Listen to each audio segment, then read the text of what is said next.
The 2022 WNBA first and second teams were just announced. I want to take a look at that as well. I want to take a look at ESPN's coverage of this and their analysis because it is brutal. First, let's introduce the ESPN analysis team. Now, let's go to the studio. Three women I trust impeccably, and they have their you-know-what together. Carolyn Peck, LaChina Robinson, and Natasha Cloud. Thank you so much, Holly, and Holly we trust as well. Welcome into our WNBA countdown set. We are moments away from tip. LaChina Robinson, joined by former GM and head coach in this league, Carolyn Peck, and we've got WNBA champion Natasha Cloud on set with us now. Cloud. Now, Peck had some early success as a college coach at Purdue, but then after that, she was 500 at Florida and then went on to the WNBA in Orlando in 3 years, was very unspectacular with a losing record. But we're going to get her expert analysis, and listen to this. She gives Plum a bit of shade, so let's take a listen. All right, we're going to stick with this theme of awards, and we have a very special announcement as we will now be revealing the all WNBA teams first and second. So here we go. Y'all ready? Let's do it, because I want your thoughts on this. First team all WNBA, A'ja Wilson of the Las Vegas Aces. No surprise there. Breanna Stewart, who was second in MVP voting to A'ja of the Seattle Storm, is also on first team. Kelsey Plum of Las Vegas joining A'ja Wilson. Skylar Diggins-Smith of the Phoenix Mercury, and Candace Parker is also a member of the first team All-WNBA. Parker earned her 10th All-WNBA team selection. Second team, Alyssa Thomas of the Connecticut Sun, Sabrina Ionescu of New York, Nneka Ogwumike of LA, Jonquel Jones of the Connecticut Sun right here. Two members of the Connecticut Sun with Alyssa as well, and then Sylvia Fowles of the Minnesota Lynx. Now, you're looking at these faces. You heard the first team. We're missing someone, aren't we? Uh-oh. I'm like, are you done, Carolyn? That's it. Where's Chelsea? That's first and second team. Coach. How do you feel? Why in the heck is Chelsea Gray not at least second team, if not first team? When you look at the numbers that she has put up. That's a great idea, Peck. Why don't we take a look at the numbers? Why don't we see just how bad Chelsea Gray was done over? So Chelsea Gray is solid in the regular season. I know she's going off in the playoffs and she's great. This is a regular season based on regular season stats. Chelsea Gray's averaging 13.7 points, 6.1 assists. Plum, who you groaned at, is going for 20 points, 5 assists, and they're roughly shooting about the same free throw percentage. So I don't know what you're complaining about there. It's just ridiculous on your part.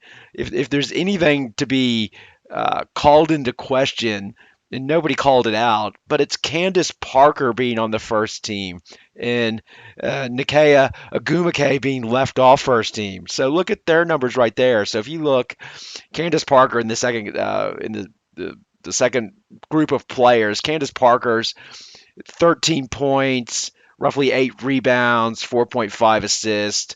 You know, she's really good, but the one that shows up is Nneka Ogwumike with 18 points. Like, clearly, how is she not on first team? That is ridiculous. Like, she should be there. I think that's an obvious swap between her and Candace Parker. So I do not know what numbers Peck is looking at, but she's not looking at the facts, you know. And then listen to this. She goes on and makes another clown statement, which is utterly ridiculous. Before the All-Star break, she got snubbed. After the All-Star break, she even improved her three-point percentage. She's averaging over 6 assists a game, and I'm still sitting next to somebody that I'm surprised not on there.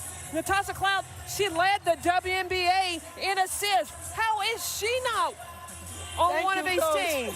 Come on, CP. I didn't get a vote. I want to know, too, why I wasn't voting. Absolutely insane to me that Chelsea Gray is not on the team. Not on one team, if not first, if not second.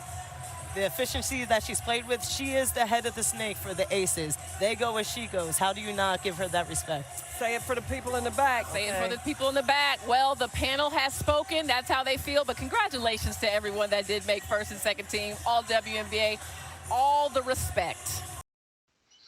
Yeah, how are you not on the panel, Peck? It's because you got no idea. You're wondering how Gray did make the All-Star game. Oh my God.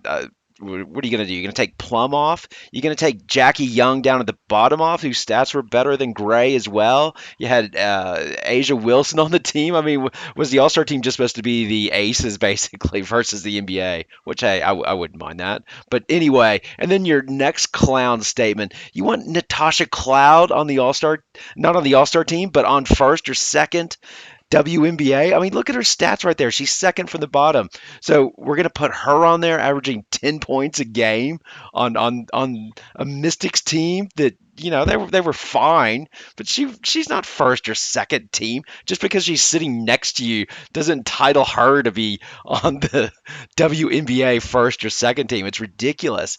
And then y'all go total coward here. So you complain and moan and say how terrible it is, but you say who the hell shouldn't come off these teams? It's so perfect. Oh, this person got snubbed. How dare they get snubbed? Well, then call out who the hell you think shouldn't be on the team.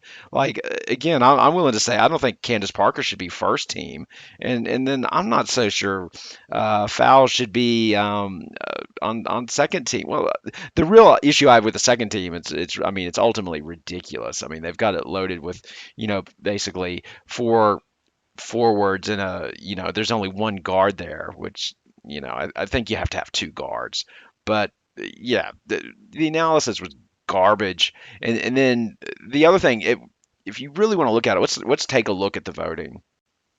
Now in the voting, they vote for first and second teams. You get points for it essentially.